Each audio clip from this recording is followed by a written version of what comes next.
Two Princesses.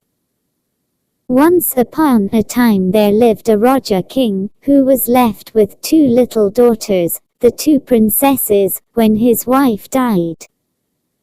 Not very long after his first wife died, he married again.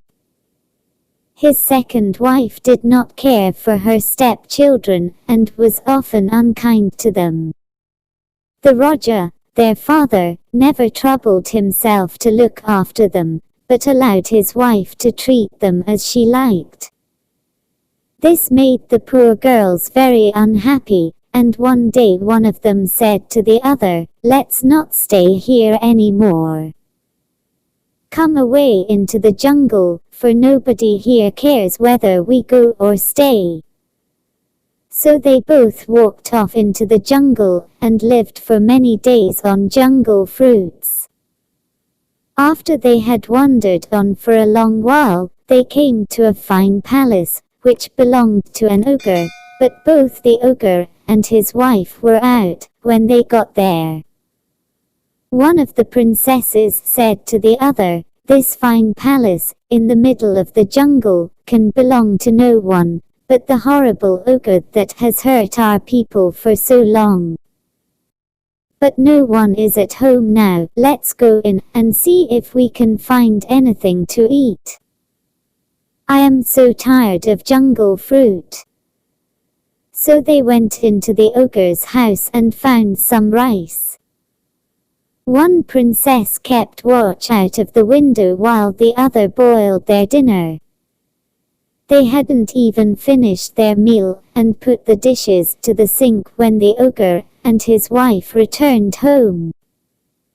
The two princesses were so frightened that they ran up to the top of the house and hid themselves on the flat roof, where they could look down onto the inner courtyard of the house, and from the other could see the open country.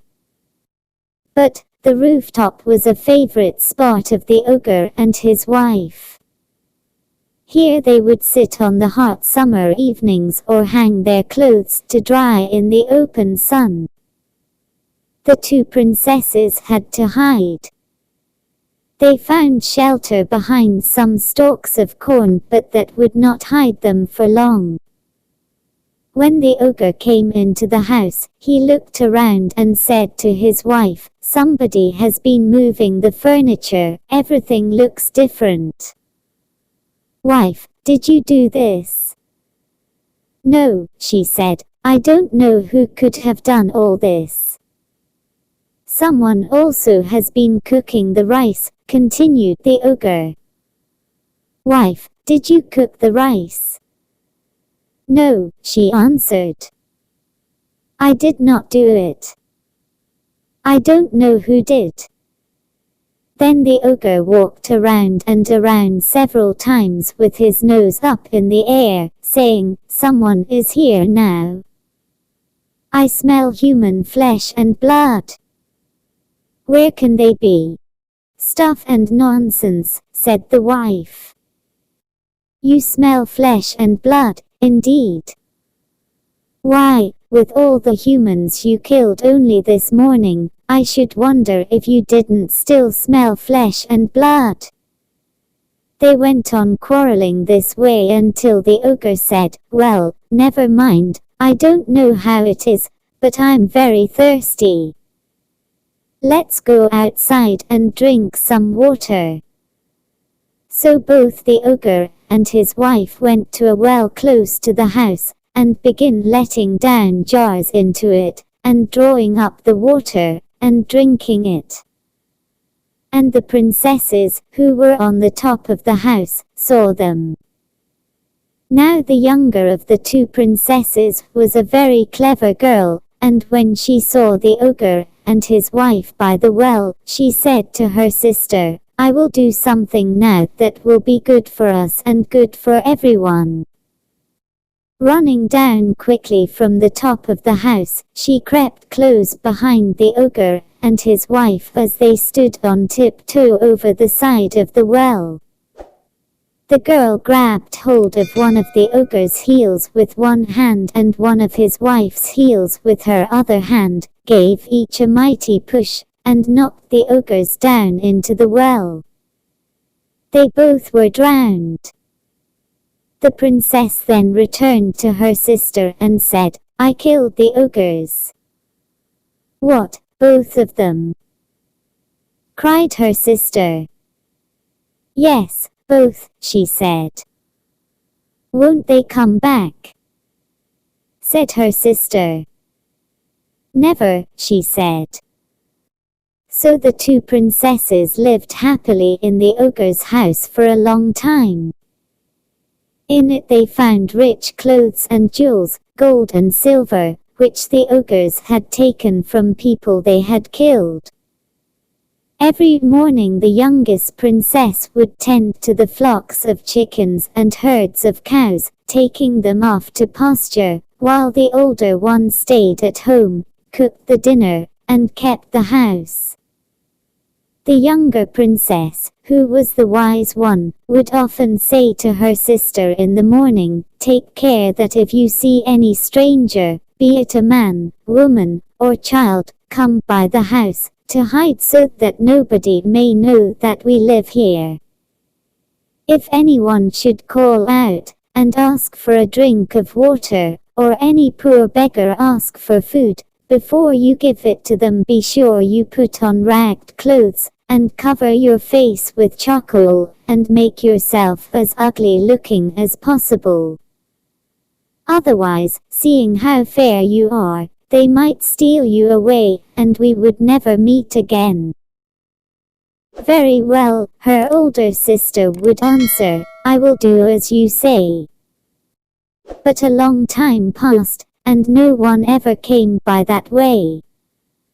At last one day, after the younger princess had gone out, an old Renee queen, the wife of a neighboring Raja, who had been traveling for many days with her attendants, came near the place when searching for water, for she and her people had been seeking all through the jungle for a stream, but could find none. When the Renee saw the fine palace, standing all by itself in the middle of the jungle, she was very much astonished and said, "It is a strange thing, that anyone should have built such a house as this in the depths of the forest. Let us go in, the owners will doubtless give us a drink of water." "No, no, do not go," cried her attendants. "This is most assuredly the house of an ogre. I should scarcely think anything very terrible lives here, for there is not a sound stirring, nor a living creature to be seen." So she began tapping at the door, which was bolted, and called, "Will whoever owns this house give me and my people some water to drink?" But nobody answered, for the princess, who heard her coming, was busy up in her room, blacking her face with charcoal, and covering her rich dress with rags. Then the Renee got impatient and shook the door, saying angrily, "Let me in, whoever you are. If you don't, I'll force the door open."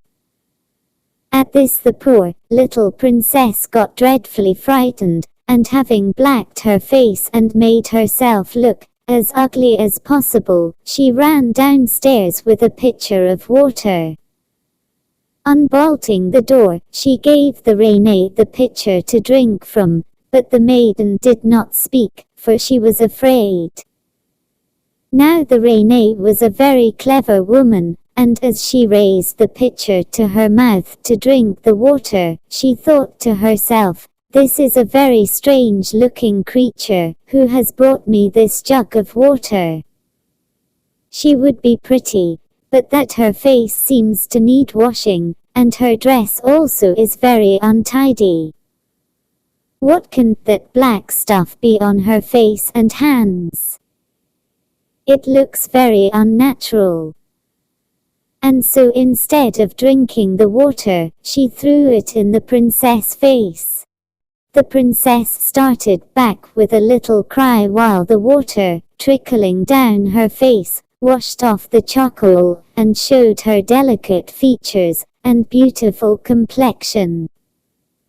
The Rene caught hold of her hand and said, "Now tell me true, who are you? Where do you come from? Who are your father and mother? And why are you here alone by yourself in the jungle? Answer me, or I'll have your head cut off." And she summoned one of her guards, who drew his sword. The princess was so terrified, she could hardly speak, but as best she could, she told how she was the daughter of a king, and had run away into the jungle, because of her cruel stepmother, and finding the house had lived there ever since, and, having finished her story, she began to cry. Then the Rene said to her, "Pretty child, forgive me for my roughness, do not fear, I will take you home with me. As the daughter of a Raja you shall be a proper wife for my son." But the more she spoke to the princess, the more frightened the princess became, and could do nothing but cry. Now the girl had said nothing to the queen about her sister, nor even told her that she had won, for she thought, "This Rene says she will kill me. If she hears that I have a sister, they may kill her too." At last the Rene said to one of her servants, "Place this young lady in one of the palanquins and we will set off for home." And so they did. When the princess found herself shut up in the palanquin and being carried, she knew not where, she thought how terrible it would be for her sister to return home and find her gone, and determined, if possible, to leave some sign to show her which way she had been taken. Round her neck were many strings of pearls. She untied them, and tearing her sorry robe into little bits, tied one pearl in each piece of the sari, that it might be heavy enough to fall straight to the ground. And so she went on, dropping one pearl and then another and another, all the way she went along, until they reached the palace where the queen lived. She threw the last remaining pearl down just as they reached the palace gate. The Rene commanded her son to appear. When he did, she said, "My son, you have tarried long enough in choosing a bride. I told you that if you did not choose one for yourself, I would find one for you, and so I have. Here she is." And she thrust the girl forward. She was still weeping, and the prince could tell that she was hardly a willing bride. When they were alone, he whispered, "Fear not, maiden. I will postpone the wedding for as long as I can. And if the wedding must take place, you will not be forced to say or do anything you do not want to do." But she barely heard him, thinking only of her sister, and too distraught and fearful to say or do anything else. Meanwhile the younger princess, who had been out with her flocks when the queen took her sister away, had returned home. When she came back she found the door wide open, and no one standing there. She thought it very odd, for her sister always came every night to the door to meet her on her return. She went upstairs, her sister was not there, the whole house was empty and deserted. There she must stay all alone, for the evening had closed in, and it was impossible to go outside and seek her with any hope of success. So all night long she waited, crying, "Someone has been here, and they have stolen her away, they have stolen my darling away. Oh, sister! My sister!" Next morning, very early, going out to continue the search, she found one of the pearls belonging to her sister's necklace tied up in a small piece of sari. A little further on lay another, and yet another, all along the road, the rain had gone. Then the princess understood that her sister had left this clue to guide her on her way, and she at once set off to find her. Very, very far she went, a 2 months' journey through the jungle, for she could not travel fast. The many days walking tired her so much, and sometimes it took her 2 or 3 days just to find the next piece of sorry with the pearl. At last she came near a large town, to which it was evident her sister had been taken.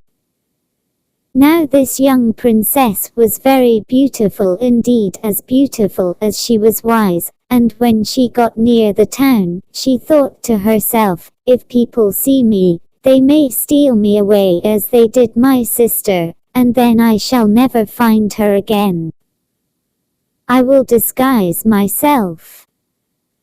As she was thus thinking, she noticed by the side of the road a skeleton and a shriveled, dry fur of an old tiger.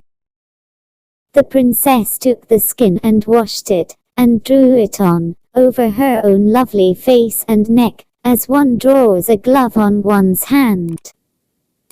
The skin was so old nothing remained of the shape of the tiger, and only a yellowish hue, and it hung on her the way an old woman's skin might hang.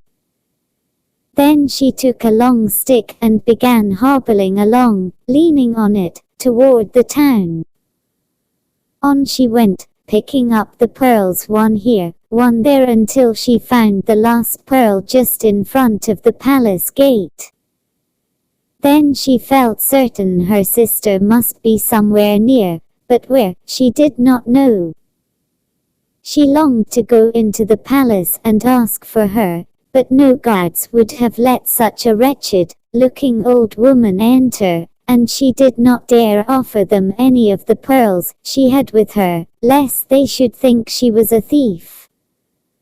So she determined merely to remain as close to the palace as possible, and wait till fortune favored her with the means of learning something further about her sister. Just opposite the palace was a small house, belonging to a farmer, and the princess went up to it and stood by the door. The farmer's wife saw her and said, "Poor old woman, who are you? Why are you here? Have you no one in the world?" "Alas, no," answered the princess. "I am a poor old woman, and have neither father nor mother, son nor daughter, sister nor brother, to take care of me. All are gone, and I can only beg my bread from door to door." "Do not grieve, good mother," answered the farmer's wife, kindly. "You may sleep in the shelter of our porch, and I will give you food." So the princess stayed there for that night and for many more, and every day the good farmer's wife gave her food. But all this time she could learn nothing of her sister. Now there was a large tank near the palace, on which grew some fine lotus plants covered with rich crimson lotuses, the royal flower, and of these the Rene was very fond indeed, and prized them very much. To this tank, because it was the nearest to the farmer's house, the princess would go every morning, very early, almost before it was light, at about 3 o'clock, and take off the old tiger's skin that helped her to look like an old woman, and wash it, and hang it out to dry, and wash her face and hands, and bathe her feet in the cool water, and comb her beautiful hair. Then she would gather a lotus flower such as she had been accustomed to wear in her hair as a child, and put it on, so as to feel for a few minutes like herself again. Thus she would amuse herself. Afterwards, as soon as the wind had dried the old skin, she put it on again, threw away the lotus flower, and hobbled back to the farmer's door, before the sun was up. After a time the Rene discovered that someone had plucked some of her favorite lotus flowers. People were set to watch, and all the wise men in the kingdom put their heads together to try and discover the thief, but to no avail. At last, the excitement about this matter being very great, the queen's younger son, a brave and noble young prince, said, "I will certainly discover this thief." It chanced that several fine trees grew round the tank. Into one of these the young prince climbed one evening, and there he watched all the night through, but with no more success than his predecessors. The lotus plants lay still in the moonlight, without so much as a thieving wind coming by to break off one of the flowers. The prince began to get very sleepy, and thought the thief, whoever he might be, could not intend to return when, in the very early morning, before it was light, who should come down to the tank, but an old woman he had often seen near the palace gate. "Ah, hi!" thought the prince, "this then is the thief, but what can this queer old woman want with lotus flowers?"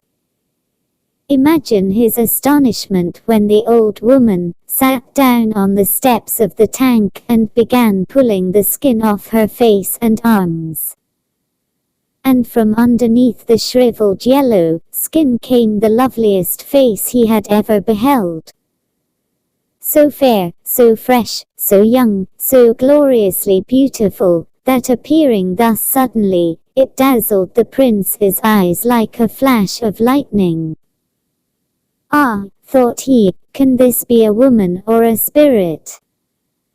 A devil or an angel in disguise?"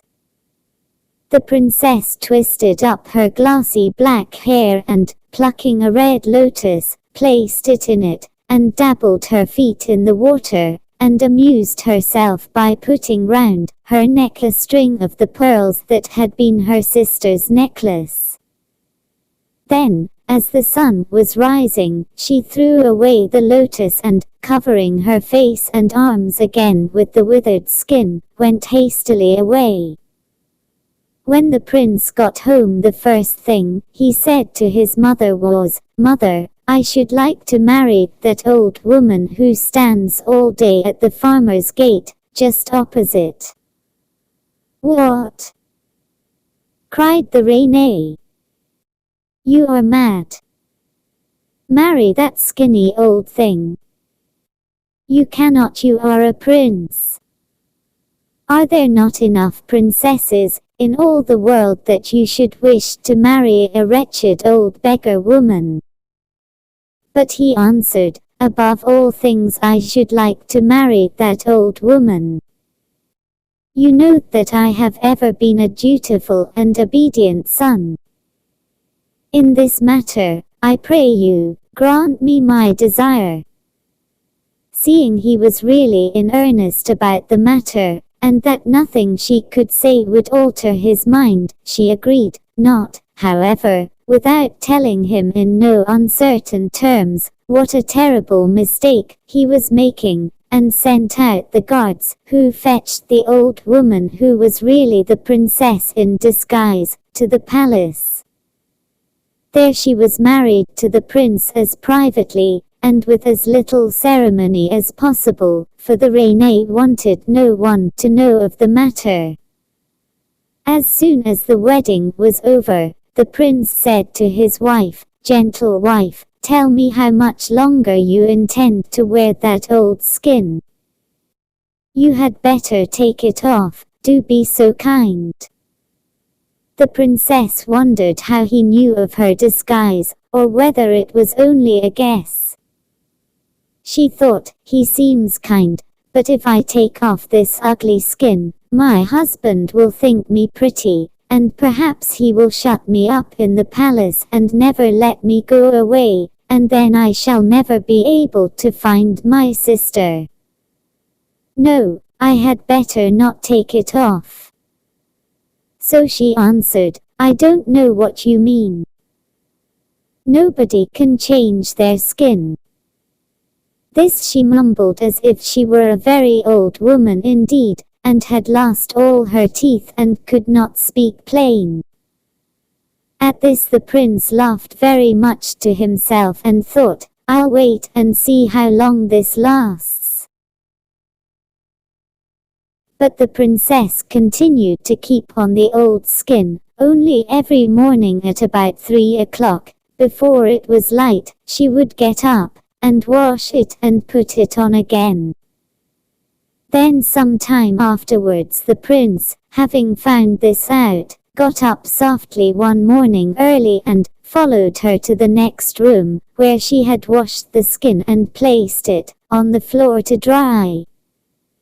Stealing it, he ran away with the skin and threw it on the fire. So the princess, having no old skin to put on, was obliged to appear in her own likeness. As she walked forth, very sad at missing her disguise, her husband ran to meet her, smiling and saying, How do you do, my dear? Where is your skin now? Soon the whole palace had heard the joyful news of the beautiful young wife that the prince had won, and all the people, when they saw her, cried, Why, she is exactly like the beautiful princess our young prince married, the jungle lady. The younger prince took her to introduce his bride to his older brother's wife. No sooner did the princess enter her sister-in-law's room, than she saw that, in her she had found her lost sister, and they ran into each other's arms. Great then was the joy of all, but the happiest of all these happy people were the two princesses who were at last reunited, and they lived together in peace and joy their whole lives long.